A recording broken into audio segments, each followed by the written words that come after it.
Greetings viewers and welcome back. I'm going to jump right into this next video where I show you what comes in the box and how to get your models prepped and ready for priming. As you can see in front of you, we have two different packaging options for the Warhammer 40k models. The first one here with the instance of the Dread Knight is just a big cardboard box, has fancy pictures on the front and back.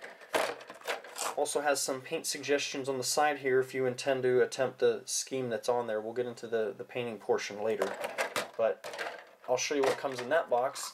And then you also have the fine cast models, which these have pretty much replaced most of the metal ones. They're still working on getting all of them done. Just a little plastic case with a cardboard insert, and then it has all the little frames inside of here. So once you cut this packaging open, which I would suggest saving this little square portion here, and I'll show you why in just a moment. I usually use my X-Acto knife, cut along the edges here, and then set that aside for later. Once you open that up, it's going to come with the base for your particular model and some little gray frames with the resin, and it has all the little detailed parts on there. You can see some of the little strings from the mold where they injected it in there, kind of stuck on there, so we're going to want to clip all that stuff out when we get to that point, but just so you get an idea of what comes with it. You're going to get some of these and then the base that your model comes on. This package does not typically come with instructions. They're usually single models. Pretty simple to figure out how they go together. If you have any trouble, I'm sure you'll be able to look online for your particular model and somebody will show you how to assemble it. When you open up these packages with, again, the fancy paint job on the front of it, you're going to find inside that the model does not come pre-painted or assembled in any form whatsoever. You're going to find an instruction booklet, a specific number of bases depending on which package it is you've purchased. This has one model in it that's very large, so it comes with one large model base. If you get a small troop box or something, you're going to come with the appropriate number of bases for those models. This particular packaging has 3 separate frames with all the gray plastic parts on it that you're going to need to assemble your model. The first thing I recommend for new players, if you haven't assembled any other models yet or you haven't put that particular kit together, is to go ahead and actually look at the instructions. As cheesy as that sounds, I understand, most of us, we kind of just want to jump in there and start cutting things out and slapping parts together. There's a reason for that, and again, this is going to come down to the part where I tell you about my mistakes, and hopefully I can help keep you from making the same ones. Depending on the army that you've chosen, this is the Grey Knight's army. I'll use that as kind of an example because it's one that pertains to the point I'm about to tell you about. If you look at the instructions, they have little symbols in here on the bottom. It'll kind of tell you what it is. Some of them are optional assembly or things that you need to pay attention to. Some of the parts actually match up specifically only with other parts. And somewhere on the frame itself, if you can see on here, they're actually numbered. Each part has a specific number. Some of them have specific letters. Sometimes those parts only match up with other parts. And case in point, the example with the Grey Knight's Terminators. They can be assembled with a large variety of war gear options. They will show each one of the options available for the models. These two particular models are actually equipped with the same exact war gear, they're just posed differently. They both have their storm bolters on the wrist, and they have a halberd. Obviously they're modeled differently, the arms are in different positions. The halberd for the two-handed grip, such as this model here, you have to use specific arms to match up with the halberd. You can't just slap on whichever one. You start cutting parts out, not paying attention what goes to what, you're going to kind of screw yourself later on. So double check all that beforehand, and something I recommend and I typically do with my models in that particular instance, if you decide you're going to use these legs, this torso, head, and then the specific arms to go with each one of those options that you've picked, like I mentioned before, saving that little plastic box piece off of the fine cast can come in handy. What I usually do when I'm assembling multiple models at one time, I actually have a bunch of them set aside, and I'll pick out all the parts for the model that I want to assemble, and I'll put it in this box and set it aside. Then I'll get all the parts I want for the next one, set them aside, and put them in this box. And keep going from there, and I'll put it in there with its appropriate base. That way when I get to it later, everything is still together, yet it's all off the frame, and I can just get right into cleaning up the parts. So that's just kind of a little suggestion I have. Obviously you don't have to do that, but it can make things go a little bit quicker and save you a little bit of a headache. So again, make sure you read the instructions, look through them, and you kind of know what it is you want to put together and how you want to assemble it. Another thing that may come in the packaging with all your stuff is some decals. I have a very large stack of decals here from various armies. I don't typically use these. They do come in handy if you want to use a particular paint scheme such as Ultramarines or Imperial Fists. It comes with the appropriate logos on here. There's also a Space Wolves one, and I've got a bunch for the Necrons, and then a whole stack of the Chaos ones. Basically, you can stick these on the vehicles or maybe a little blank spot on an armor shoulder pad, kind of display the heraldry without having to try to draw this stuff freehand. It takes up a lot less time, and it still looks really good when you put it on there. Again, I don't use these, but that is an option you have later on. Now, as I mentioned, we're going to talk about cleaning up the models and getting them prepared. This is something else, again, I didn't really know about beforehand. Just started clipping the models out and throwing them together. You'll hear a lot of people talk about mold lines. Basically, when these little sheets are stamped out, they're sitting just like this in the machine. It comes down on one side here, piece on the top. They fill it with plastic. Once it cools off, they kick it out.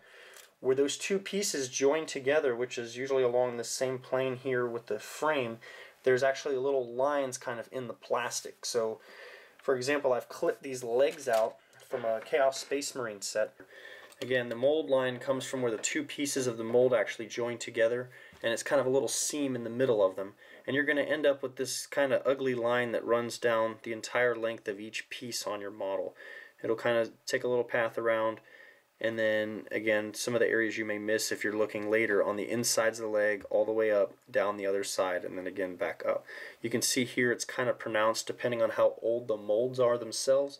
This may be a little bit thicker or bigger of a line, or if the molds are newer, there may be a little less pronounced. Some parts it may not even show up at all. It just kind of depends on luck of the draw. Easy way to do this is to use the X-Acto knife that I covered before and told you about. Maybe you should pick up. It'll make your life a lot easier. Again, learn from my mistakes, and hopefully I can help you out a little bit and get you a couple more steps ahead of where I was when I was at your point. The actual lines here on the leg, we're going to go ahead and scrape these off using this X-Acto blade. So you're going to kind of want to put this perpendicular with the actual model and tilt it just a little bit depending on the way that you are actually going to go to scrape. So we're going to go up this way. So we're going to angle it just a little bit. We're going to put it on that mold line. We're going to put some pressure and just scrape. You kind of want to make sure you get a little even coverage. You want this to be flush whenever you're done with it. So as you can see, it only took a couple extra seconds there. You can see the line is still pronounced well down here. However, it's already actually gone right there. So again, very easy process. Makes a little bit of a mess with the dust itself, but it's very easy to clean. It can make a big difference once you get to the actual painting of the models themselves. So you just kind of make sure you go around the whole part of each one of the pieces you clip out. You're going to want to go all the way around, kind of follow that line, see where it goes, and get rid of all of it. Okay, in the case of the actual fine cast models themselves, they're going to have kind of the similar mold lines on them. There may be a little bit of extra resin on there. You can use your clippers or you can use the X-Acto blade. This little particular piece doesn't belong on there, so we can actually use our X-Acto blade to shave it off. Not a big deal. One of the things you want to be careful when you're working with the resin pieces, resin dust can actually be a little bit toxic, so if you have some kind of mask or something you want to wear, just make sure you keep it away from your face a little bit. You're not breathing in that dust because it can do some nasty things to your lungs.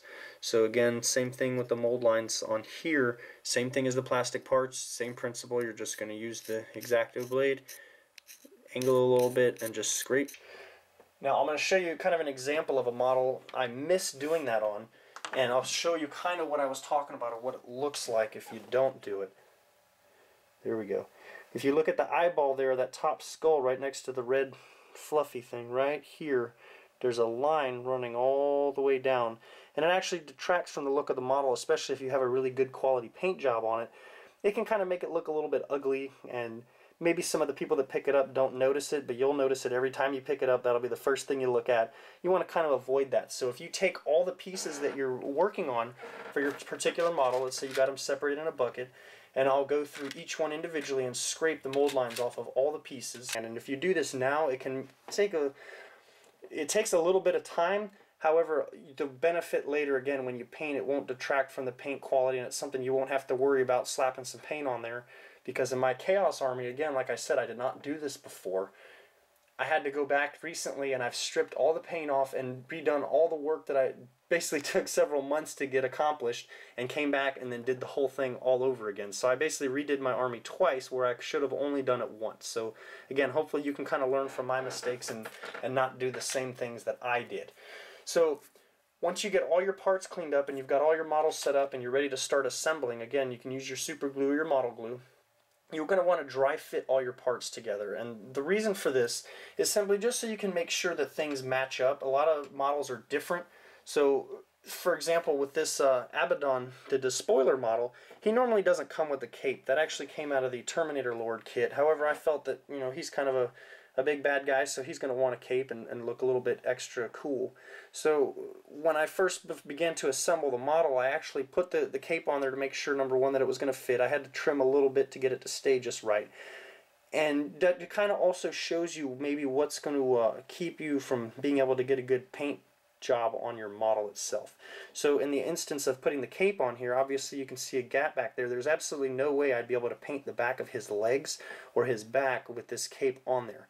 So depending on the model that you have, there may be some parts that kind of block other areas that you may need to get to that it would be impossible to get in there with a paintbrush and work on. So not only does the dry fitting kind of show you basically if the parts are going to match up to begin with, but show you kind of later what you're looking at in terms of painting the model. So if you clip out all the parts you want, you don't try them together first, you're going to get to the point where you start gluing stuff and realize maybe this is running into that, or it's not allowing me to reach this when it comes to painting, and it can cause you a lot of problems later. So I typically, when I go to prime my models, I want as much assembled as possible, but again, without hindering the ability to access certain areas on the model. So in that case, it's kind of tricky because I do not like gluing parts together that are painted, especially using super glue, because as most of you may know, and you can kind of look at the bottle here, you see this white kind of chalky stuff on the outside. That's from the super glue fumes themselves. If you have any kind of glue that's out and exposed to the air, it's going to create fumes and cover it up. So that's something I would have hated to have done on this model, have it nice and painted and ready to go, and then all of a sudden now it's got white chalky stuff all over it. This is where model glue may actually come in kind of handy, or being very, very careful and use sparingly your super glue, such as again the instance of this cape, because I did paint the model separate from the cape, and then I went ahead and glued it on there. I used a very, very minimal amount of super glue on the inside where hopefully it wouldn't leak out. Thankfully it didn't actually create any fumes, so that's again something else you got to keep in mind when you're putting this stuff together and when you're painting it, and we'll again get to that portion later. So once you actually get all your parts clipped out, trimmed up, you're ready to go, you've checked everything, you've dry fitted all your parts together, you're ready to actually assemble the model. This is the portion where I actually start doing magnetization and green stuff. Again, that's going to be something I'll cover in other videos.